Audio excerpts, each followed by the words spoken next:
Now there is the sexuality and the nudity that Game of Thrones and Westeros usually provides for us. You know what? And I was wondering in the first 3 episodes, I was like, besides a couple brothel scenes with Daemon, it's been a little toned down. It's been a little toned down than what I was used to. And lo and behold, we come to episode 4, and Westeros and all of its nudity and sexuality comes full force. Let's get into this episode 4 review. Hello. This is your boy Brandon Cryer, aka If Hunt of Entertainment, and we are back with another episode review. And the TV show we got up today is House of the Dragon, episode 4, King of the Narrow Sea. If you like this video, hit the like button. If you think you'd be interested in content like this, House of the Dragon reviews, Lord of the Rings, Rings of Power reviews, Andor, with that coming up soon, we're going to be dropping reviews and coverage for that, She-Hulk reviews, trailer reactions. If you like long-form podcasts, the Brandon Cryer podcast video form, you can watch that right here, where me and my co-host DeMar get into a bunch of all our favorite entertainment topics, including hip-hop, music, and sports, including all this good movie stuff. So if you're interested in that stuff, hit the subscribe button, hit the bell so you would get all my notifications. I post almost daily, so you don't want to miss on those videos, so hit the bell. So let's get into this episode 4 review of House of the Dragon, King of the Narrow Sea.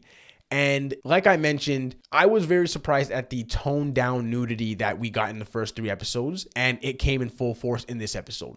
And obviously that really has nothing to do with the main plot and story of, and even just and like, it does have something to do with the characters, I lie. But with regards to the story and plot, that's not the overarching thing. Like, to me, this episode really was highlighting, and they kind of really put it in front of your face from the beginning of the episode, with Rhaenyra basically away from King's Landing, basically going through a line of potential suitors that her father set up with very powerful houses around the realm. So, like, to me, like, this episode was really focused on the idea of duty and of people in higher up powers like that doing their duty and marrying for duty as opposed to love. And this is even highlighted by Daemon to Rhaenyra later on in the episode. I'm not going to get into that part of the episode because obviously that's a big event that kind of happens between them. So I'm not going to get into that just yet. But even Daemon reinforces that idea that, you know what I mean? Honestly, like, even some of this shit is bullshit to me, but there's certain things that we have, you know what I mean? Like, we have to do for the realm for it to kind of just still function and be structured. Right. So again, like that really felt like the main crux of the episode. And after Rhaenyra was kind of fed up with the suitors, like that whole part, she basically is like, I'm leaving.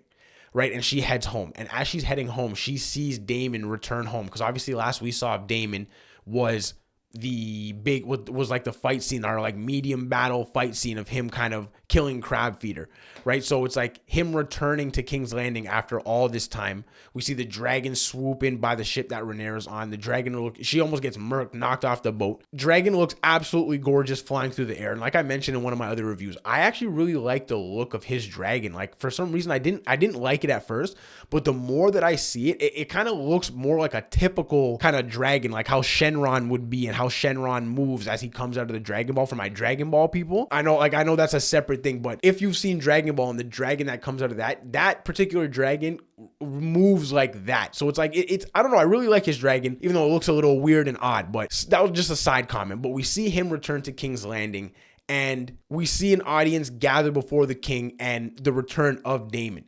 He has like this wood crown on his head, and we see Rhaenyra come in because she's obviously returning to King's Landing also, but she kind of blends into the crowd so she could kind of just see what's happening. And honestly, like, the shots from the beginning of the episode were really good. Like, obviously not really the suitor part, but her coming in on the boat with the dragon flying in. But then the shots that they did when they were in the throne room as Daemon was approaching the king, as Rhaenyra kind of circled behind the crowd to kind of get her place. But then as Daemon approached the king, Rhaenyra continued to kind of move, and like the way they placed the camera and followed Rhaenyra from like where Rhaenyra was, honestly gorgeous. Like that scene was amazing. And there were obviously other strong scenes. And I didn't even mention, like, honestly, like I'm really enjoying this. I just want to get this out before I get back into the episode, but I'm really enjoying this show so far, giving me a lot of classic just Game of Thrones feels. Just that tenseness is always there in every scene, and I'm loving it. So like getting back to what I was explaining, the shot in the throne room was absolutely amazing. But we basically have this moment where there's a reconciliation between Daemon and King Viserys. And we see King Viserys address Daemon and be like, you have a crown on your head. Like, you know what I mean? Like what king are you? And he's like, I've been anointed the king of the narrow sea after they defeated the crab feeder or whatever. And he was like, but I told them there's only one true king. And he takes he takes his crown off and he kneels to King Viserys. They have a nice little moment, and even Rhaenyra kind of smiles and is like, you know what I mean? It's kind of nice to have you back. And it's funny because the scene after is them kind of in the courtyard, kind of just celebrating, eating, and obviously Rhaenyra's trying to like kind of get back into the conversation a bit because she's feeling a little FOMO, and obviously her dad's cheese from her just returning, but he hasn't talked to her yet or shown that like anger towards her yet. So like she's like trying to like be all nice and like, you know what I mean? Like it's like some of the like nicest behavior that we've seen, because like the actress that plays Rhaenyra has been like amazing, and like Rhaenyra, obviously her character is like cold-blooded in a sense, like she's icy. So like in this episode, it was fun to kind of see her be desperate in a sense for like that attention and that like approval, because we've obviously seen in past episodes she don't give a fuck. Like she don't care about nobody's approval. Like she's gonna do what she wants, right? So seeing her kind of on the other side of the coin in this episode, because she kind of knew in a sense she was wrong, or that her dad was going to be mad. It was just nice seeing that part of her. Let me know in the comments how old she would be at this time, because again, I can't really recall how far the time jump was in this episode. But again, let me know in the comments how old she is right now. But again, she is still really young. You know what I mean? So her wanting her like her dad's approval makes sense. Like it's like a lot of like us in points of our life have wanted to try and get our parents' approval. So it's like that was a nice just little moment for her character before obviously she kind of goes back to like thinking straight and focusing and being icy, right? So we see that King Viserys is like mad furious with her, and again, we even see how desperate she is because she kind of opens up to Alicent Hightower again for the first time, like obviously since she kind of squeezed her way in with her dad, right? They have a nice little moment being like, I missed you too. And we then see a conversation between Daemon and Rhaenyra, where Rhaenyra basically accuses, and honestly, it got me for a sec. Like I ain't gonna hold you. The vibe of the episode, and maybe because there aren't a lot of House of the Dragon, Game of Thrones episodes where there is a lot of kind of like positivity and celebration and right, like it usually is placed before bare foolishness pops off, like whether it's bare murders or bare violence or a terrible sex scene. Like it's usually kind of placed to kind of put you in that mood to like drop you. So this kind of happened in that sense, but the drop wasn't that big. You know what I mean? Like it was like the reveals and whatever that happened was bad, and I'm gonna get into that, but it wasn't like as like big as like say the set blowing up, like Cersei blowing up the set. You know what I mean? Like so like the beginning of the episode actually had me, and I was like, I just remember like I found myself sitting there being like, this is a little bit more positive. Not that I hate it, but this is different. Like I'm just like, everybody actually seems like, you know what I mean? Like somewhat happy and content. Obviously not the daughter, obviously not Rhaenyra, because she came back steaming. But when I mentioned that conversation right during the celebration between Daemon and Rhaenyra like basically tried to not expose him, but tried to like get out of him. Like, what's your true motive? Like, I know what you're really doing. Like, what's popping? And he was just like, honestly, like, I miss home. Obviously giving these bullshit answers. She's like, oh, maybe you've matured. He's like, yeah, like I've seen you've matured, like you've grown. Obviously, like, because I'm guessing the last time they saw each other, I think she mentioned it in the episode, was like she hasn't seen him for years. So I don't know if maybe like it's been a while, and he was just like, I miss home, which honestly to me, like, I know that was a bunch of bullshit, but I kind of believed him in that moment, being like, maybe he did mature, maybe he is actually trying to like be loyal to his brother. But I was just like, nah, man, like deep down in my head I was like, this is a crock of bullshit. This is a bunch of bull. Like, I know this guy is doing something, scheming. Stay scheming, try to get at me. Like, yo, I'm telling you, Daemon stays scheming, because he had me for a sec. Like, I was like, this is nice, family actually getting together. When like King Viserys and Daemon had that moment when they kind of like had the little hug, like I was just like, this is nice. Yeah, I should have known some bullshit was about to happen. You know what I mean? So let's get into that bullshit. So we see Rhaenyra basically return back to her room with her knight Christian Cole, and she basically finds like a bag in her room with like some dirty old clothes and like a map. And the map revealed that there was like a secret passage in her room to like lead out to King's Landing, right? And right away I was like, honestly, I feel like it's Daemon plotting something, right? But then at first I was like, is there someone else kind of like trying to lead her somewhere to like maybe revealed her some information to her? But it was just Daemon. She ends up kind of going down the hall, changing into the clothes, and she ends up meeting Daemon. And Daemon's in a hoodie, you know what I mean? They're trying to disguise themselves. Rhaenyra's dressed as a boy, and they basically go into King's Landing and like out into the actual where the people are. And it seems like, you know what I mean, there's like a festival going on, like a citywide festival or a turn up block party, whatever. And they're just going through the streets. They're grabbing liquor, they're drinking, they're just seeing man's tightrope across like high in the air. They end up going to this play where, and this was like a really good moment where it kind of led into like the bad and the fucked up thing happening. So they find this play going on in the middle of the street, and it's basically about the king's succession. And they were like, who's gonna be next? I forgot exactly what it is, I'm paraphrasing, but it was like the daughter, the brother, or the king of three, right? Because like I guess Aegon's like 3 at this time, right? So maybe I guess because last episode was I think his second name day episode, so I'm guessing it was like a year time jump, because obviously I was talking about mentioning earlier about me being confused about how far in time this episode was from the last one. But there's this play going on, and when Rhaenyra gets brought up, they're basically like booing her, being like, no, we don't want, you know what I mean? We don't want a woman on the throne, whatever. We see Daemon look to her and be like, the majority of people want a male heir. Like, Aegon should be the heir, right? So it was weird, because I wonder, like, it was like he was saying that, but then in the same time, what his plan was at the end, which gets revealed at the end, seems like it's different than what he said in that moment about Aegon should be on the throne. And again, I got food for a sec. I was like, yeah, maybe he came around, maybe he matured, and maybe he's like, you know what? Yeah, like Aegon should be on the throne, not me. Nah, man, like he's thinking. This guy be plotting. So right after we see this, we basically see him take her to like a pleasure house, right? A brothel. And I can't recall if it's the same one that he was in like episode 1 or 2, but he takes her to this place.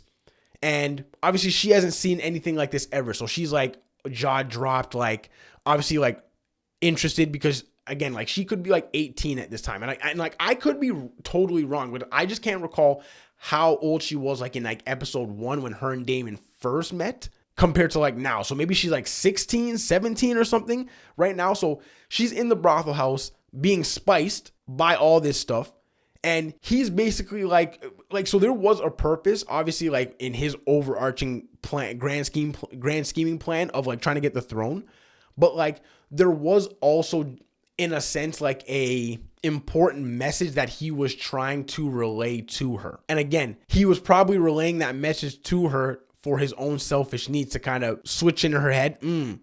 Maybe getting married to someone isn't that bad of an idea. Maybe having kids with someone isn't that bad of an idea. Because again, we see, I don't want to reveal it too much. So at this point, so she's getting spiced, and he's really trying to deliver this message about doing our duty. Like, you know what I mean? You have a higher purpose because you're in a higher position, whatever. So he's really getting off like an important message to her, but we see why he's doing it, because it obviously is for his own motivation. But we basically see him and Rhaenyra start to go at it. And I mentioned in my episode 1 review, I think, or 2, that I was like, yo, I'm getting some serious Jaime and Cersei Lannister vibes from them. And obviously we know that it's mentioned that the Targaryens are known for inter-family mixing to keep the bloodline pure, right? Like that's been discussed for time. So I had a feeling this was coming. I was just wondering when, and I thought maybe it might have came when the older version of Rhaenyra came, but it's already popping off right now. And they start to go at it. And midway through, like, I don't know if he like realizes what's happening, or again, if it was part of the plan, right? Which again, thinking about it now, because in the moment when he stopped and she was like trying to keep going and he just literally just stopped and left, I was like, damn, like this man just left her like that. Like he wasn't feeling like that. Like he actually came to his senses like that. And he was just like, yo, what am I doing? But then thinking about it, I'm like, maybe he was actually just doing it because it was part of his plan. So we basically see him just dip. And she's like, she literally is like, just held up their shirt kind of off, just literally like this, covering up as there's other people just around her, like having sex. Damon looking like mad scared. Like I was like, yo, I'm like, this guy is, and like I said in the beginning of my last episode review, I'm like, this guy's a madman. And I was like, I felt so bad for her, but I'm like, I was so shocked that he did that, because again, like it really felt like he had and has genuine feelings for Rhaenyra, and maybe just her. So the fact that he just left her, my jaw was dropped. Right? So because this happened and she ended up leaving, there was like a little boy sitting on the steps that like, I'm guessing is one of the, like we find out is one of the Hand of the King's like whisper keepers, like how Varys had his little birds that kind of kept track of shit just going on in King's Landing. It seems like Otto Hightower has similar people, and this person booked the princess coming out and transferred that message to him, which he confirmed it with other people, and he brought the message to the king, and the king was basically like, no, this is a lie, whatever. He basically confronts, and during this meeting, we actually see that Alicent Hightower overhears this. So we see her summon Rhaenyra to kind of confront her. Point that I missed, after Daemon left her, Rhaenyra ends up going back to her room and actually having sex with Christian Cole, like her knight, right? So that happened. So she basically like, and again, like I know like during the conversation with the queen, there's that topic of like you're unsullied, like you haven't, like you're not a virgin anymore, basically what she was trying to say, right? And like Rhaenyra was like, no, it's a lie, like, you know what I mean, don't believe them. Basically, and she even said to my dead mom's memory. Like that's how much she was trying to cover it up, and knew how much she fucked up in that moment, right? So it was crazy, some crazy kind of like moments and events that came out of this episode in the second half, because again, the first half really seemed like it was like it was all just like, yep, sorry brother, forgive me, like I'm back, right? But no, it fully switched. And even like, so at the end when there's three kind of consecutive conversations, like big like moments that occur. So we basically start with a conversation between Daemon and the king, because Daemon, we see earlier that Daemon was actually drunk after he left Rhaenyra, and he basically was like just like in a hotel in the brown girl that he was with in Dragonstone had a hotel and was taking care of him, and he ends up leaving, trying to go back into King's Landing, trying to get back into the keep, and the guards basically bring him before Viserys, because Viserys obviously heard about this rumor because Otto Hightower brought the information to him. So we see this like honestly dope scene between Viserys and Daemon in the throne room, where he basically asks him, like, he's like, did you sully my daughter? And he basically like, he doesn't fully admit it, but he's basically like, what's the difference? Like duty, you can still do it. Like, you know what I mean? Like, what's the difference when we were going through brothels at our age, like crazy? And he was like, there's a difference, we're men. And so he knows that he did it. And he's like you're not even gonna apologize, nothing. And he basically, ballsy move, basically is like, let me marry Rhaenyra, keep our bloodline strong, and you know what I mean, let's do this thing. And we see Viserys be like, oh, it's not my daughter that you want, it's that. And he points to the Iron Throne, and it's just like, you see, like he wants that Iron Throne so badly, right? So, and yeah, like he, not that he doesn't want Rhaenyra, because we definitely see he does want her, because there was that feeling, and it was coming off of them from jump. So he does want her, but it's more just like there's other motives also. But then we also see a conversation between Rhaenyra and King Viserys, you know what I mean, daughter and father, where they basically get into, again, he tries to explain to her the higher duty of a ruler, and we see him kind of putting the Valyrian dagger that Arya uses to kill the Night King. I'm pretty sure that's the same dagger. In the fire to reveal a message, and she reads the message, and it's like the heir that is born will something reveal the, you know what I mean, the Song in Ice and Fire one. You know the one I'm talking about. You know I'm butchering it right now, but you know the one I'm talking about from Game of Thrones. That foreshadows that Jon Snow is the one, right? So she's basically reading that, and they basically just have a really good conversation about him trying to just explain to her about it doesn't matter like what you did, it's the perception. Right. And like that perception really does create narratives and create barriers to you accomplishing what you want to accomplish. So it was like a very good, important conversation that he was trying to have to her. As much as he was angry with her, he was trying to like really get in her head. Like if you're gonna rule, like you're gonna have to be and move way differently and on a higher level than all of these people, all of them. And we basically see her in that moment kind of taking in, but also pushing back and basically exposing Otto Hightower for just certain things that he's done to kind of put himself in better positions. And he's very good at, and again, like he does come off as a genuine man, but he's really good at the character, just making it seem like he does have a lot of people's best interests in heart. But at the end of the day, everybody in the Game of Thrones and House of the Dragon in Westeros is trying to go for that throne. So we basically see the conversation between Otto Hightower and the king, where the king took in what Rhaenyra was saying about Otto Hightower and really kind of weighed his options. And he was just like, you know what? He's like, I can't trust you anymore. And he's like, we see him put the pieces together that when his wife died, how Alicent Hightower was just kind of there and really just happened to be there and slip his way there, which again, he did orchestrate that. Like Otto Hightower definitely was like, yo, Alicent, you know what I mean? Like he's lonely over there. Go squeeze in there.